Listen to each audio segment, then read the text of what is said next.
Voici une grand-mère ivoirienne qui a plus de 128 ans. Les amis, c'est simplement incroyable.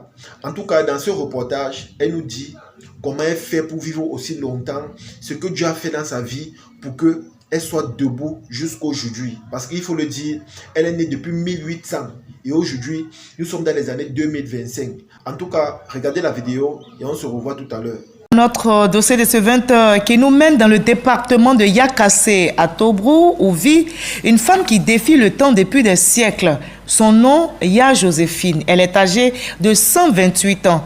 Mais quel est au juste le secret de sa longévité? Notre centenaire a été témoin des points importants de l'histoire de la Côte d'Ivoire. Elle serait même la doyenne d'âge de notre pays. Rally Demandé est allé à sa rencontre. Il se dit ironiquement dans son village que l'ange de la mort l'a peut-être oublié. Cela fait 128 ans que Ya Joséphine vit parmi les siens.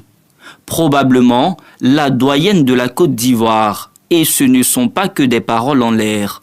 Pour toutes les personnes qui doutent, quand on leur dit que la vie a 128 ans, qui ne croient pas, l'extrait est là. Elle est née le 1er janvier 1897. La centenaire a traversé 3 siècles, le 19e, le 20e et le 21e. Elle est un témoin vivant de l'histoire de la Côte d'Ivoire, de l'époque coloniale jusqu'à l'indépendance.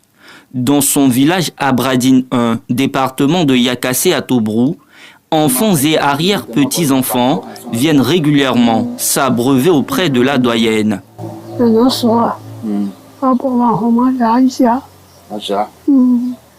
Malgré le poids de l'âge, elle garde encore en mémoire des faits historiques du pays.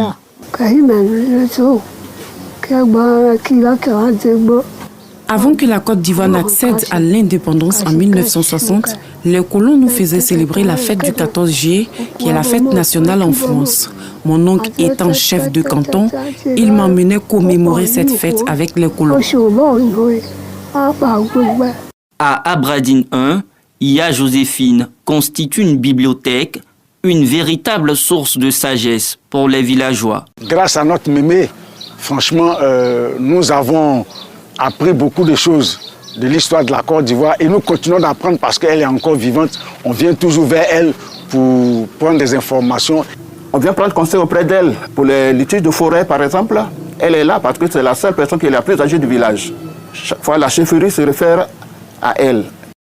Lorsqu'on lui demande les secrets de sa longévité, Ya Joséphine les résume en 3 comportements. Je suis bienveillante, j'aime partager. Je ne pense pas du mal de mon prochain et je ne suis pas rancunière. La famille, je pense que cette femme est celle la plus âgée que moi j'ai vue dans ma vie dans le continent africain.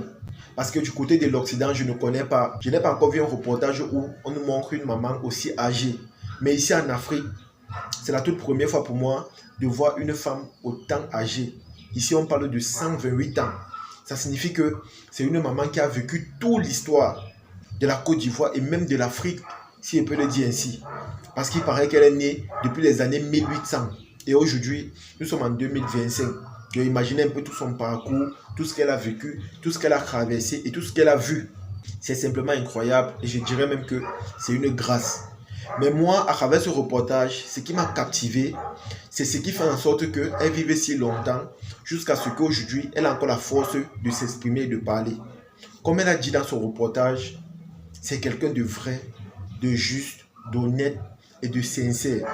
Je pense que ces qualités qu'elle nous a données sont des qualités auxquelles nous devons prendre beaucoup en considération si nous voulons vivre longtemps.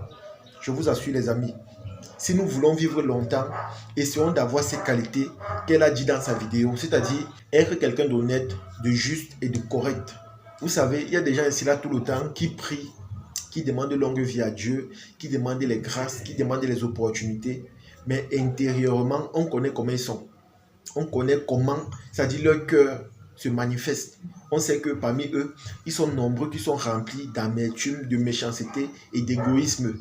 Et moi, personnellement, je ne pense pas que, au vu de tout ça, honnêtement, quelqu'un peut vivre assez longtemps. Parce que c'est Dieu qui bénit, c'est lui qui nous fait grâce. Si cette maman est encore en vie jusqu'à aujourd'hui, honnêtement, c'est l'œuvre de Dieu. il n'y a rien à dire là-dessus. C'est l'œuvre de Dieu. Ça signifie que c'est une femme qui, tout au long de sa vie, a toujours été quelqu'un de bien, gentil, honnête. Et c'est toujours quelqu'un qui a eu ce sens-là de vivre avec les gens, c'est-à-dire aider, apporter un coup de main et autres. Et comme j'ai dit les amis, je pense que ce sont des valeurs comme ça que nous devons prôner. Ce sont des valeurs comme ça que nous devons encourager. Parce que c'est très important. De nos jours, la plupart des humains sont remplis de méchanceté. Tu vas voir quelqu'un, il a une opportunité, il ne donne pas son frère. Tu vas voir une jeune fille, elle a une opportunité, elle ne donne pas sa soeur.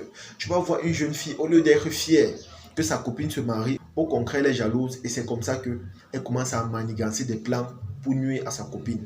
Et de nos jours, du côté des garçons, il y a même les amis d'enfance qui ont toujours été ensemble, mais dès que celui-là trouve le travail ou encore il voyage pour l'étranger, c'est comme ça que l'amitié finit. On commence à imaginer des choses, à planifier des plans pour nuire au autrui. Les amis, c'est tellement choquant. Voilà des choses que nous devons enlever de nos têtes. Voilà des valeurs que nous devons éteindre. Vous allez voir que la plupart des gens qui font du mal au autrui ne vivent pas longtemps. Parce que Dieu ne dort pas, il voit tout ce qu'on fait. Moi, personnellement, je n'ai jamais vu quelqu'un qui a passé sa vie à causer du tort à autrui, qui vit assez longtemps. Honnêtement, je n'ai jamais vu cela.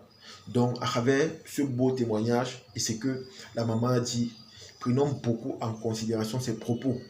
Parce que le secret de sa longévité, c'est déjà de 1, d'être sociable, gentil, aimer tout le monde et être simple.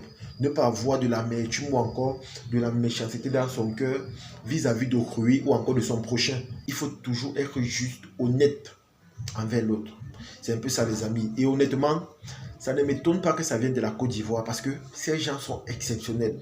Lorsqu'on parle du comportement humain, lorsqu'on parle de la manière de vivre, de l'hospitalité, de la gentillesse, ces gars sont des exemples palpables ici en Afrique. Et quand j'ai même appris qu'elle est ivoirienne, j'ai simplement dit que c'est pas surprenant. C'est pas étonnant. Parce que c'est comme ça que les Ivoiriens sont. Ce n'est pas étonnant ce que je vois là. De nature, les Ivoiriens sont comme ça. Et c'est dans leur gène en fait. C'est naturel. Donc c'est un peu ça les amis. En tout cas, c'est ici que se termine la vidéo. J'espère que vous avez aimé. J'espère que vous avez apprécié. Comme j'ai dit les amis, à travers ce que cette maman a dit, prenons beaucoup en considération pour que nous vivons longtemps et que nous ayons beaucoup de grâce dans notre vie. Parce que si on remplit notre cœur d'amertume et tout ce que vous connaissez là, je ne pense pas qu'on pourra bénéficier de tous les bienfaits de Dieu et les bienfaits de la nature. Alors faites gaffe et prenez conscience dès maintenant. C'est de ça qu'il s'agit. Partagez la vidéo et on se dit à la prochaine. Ciao.